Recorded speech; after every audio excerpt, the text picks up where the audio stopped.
And it's time to go forward into our next segment, and that is our ever upcoming popular Soccer Talk. Connor, what's on Soccer Talk for this week? Well, Rutledge, we've got some good stuff to discuss as it relates to Soccer Talk.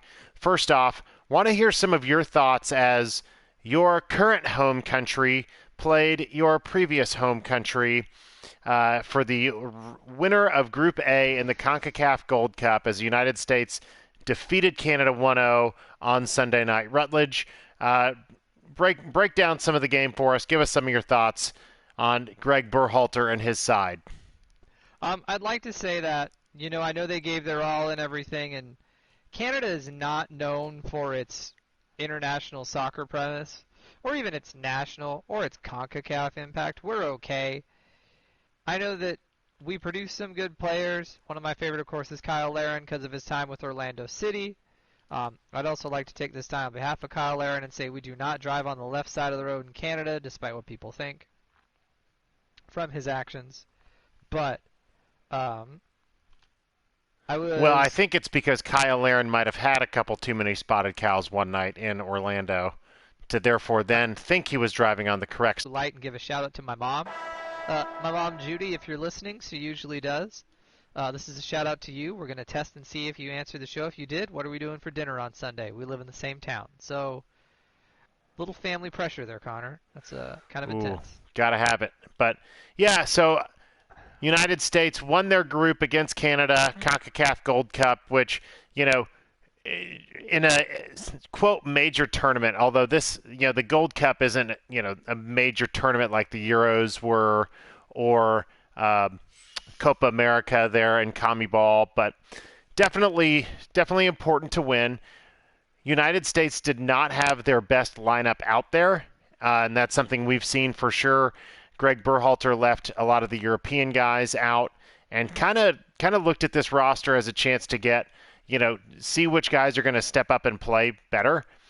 And guys have not come to play. There's still a lot of question marks on this roster, even though they went 3-0 in the group.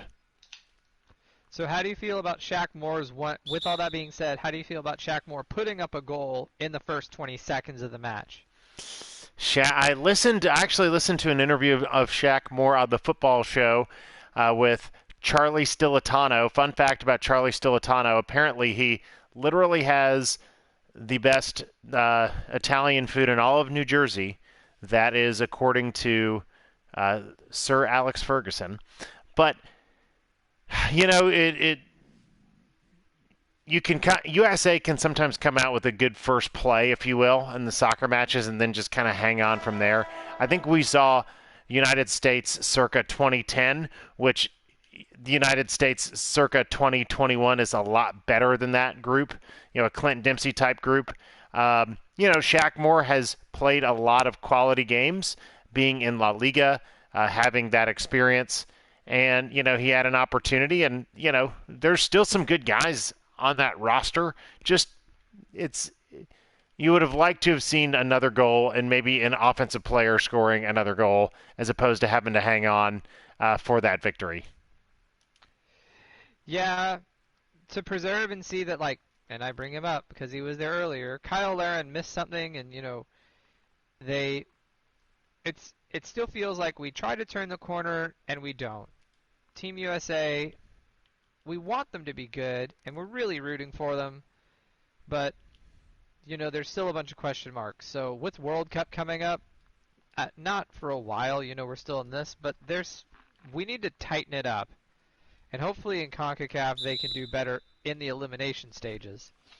That's what I'm saying. This is definitely, the Nations League. That was the A team that we saw. That was with Pulisic and McKinney. All those cats. This is not the A team. No. But now you need your depth. Yeah, and you need players. You need to find some of those spots. The United States roster, although pretty dang loaded, honestly, I think going into the World Cup, the United States is going to be one of those teams that you look at their roster and say, man, they can make a sneaky run pretty deep into the knockout rounds.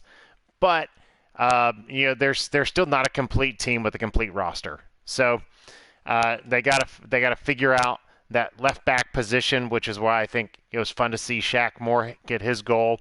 I think that there's one attacking spot open if Berhalter wants to stick with the 4-3-3. Giancarlo Buzio, I think he's making a case for sort of a backup holding mid, or if Berhalter wanted to go kind of a 4-2-3-1 type formation. So a lot of questions to be answered, but yeah, you just have to remember that this is not the A team. Yep. We'll see it eventually, and we'll see what happens next. But our good favorite Daryl DK, of course, is out there, and he's making his time for Team USA. He's away from Orlando City, but that helped Nani climb to second all-time scorer for Orlando City, ahead of Dom Dwyer and ahead of Kaká. So congratulations to Nani to see he's been making an impact for Orlando as they get through Toronto. We're sitting Yep. in third place in the East, getting into the summertime, though. Yeah, third place, so we've dropped a spot in the standings. Definitely would have liked to have seen us beat Toronto. That was a game Orlando could have won.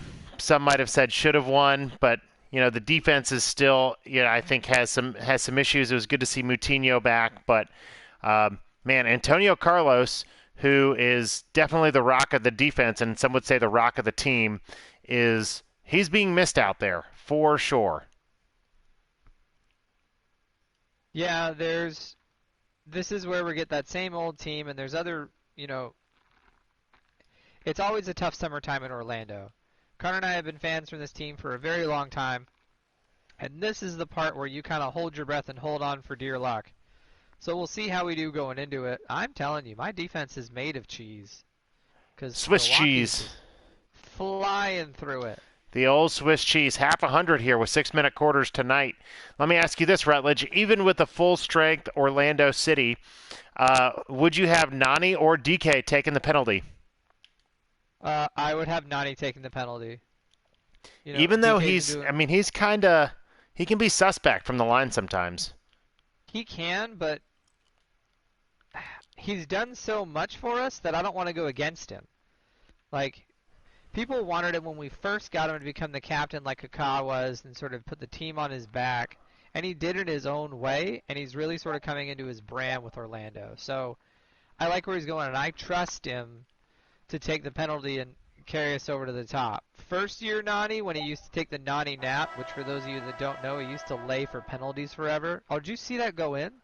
Yep, I did, but too bad it was after the buzzer rang. Okay, you know what? You can ring it all you want. That went in. That went in from beyond half. So I like this version of Nani. I think he's doing a lot better. Jeez, 73% field goals. I thought But you were bad at this game. you have 3 steals. Oh, thanks.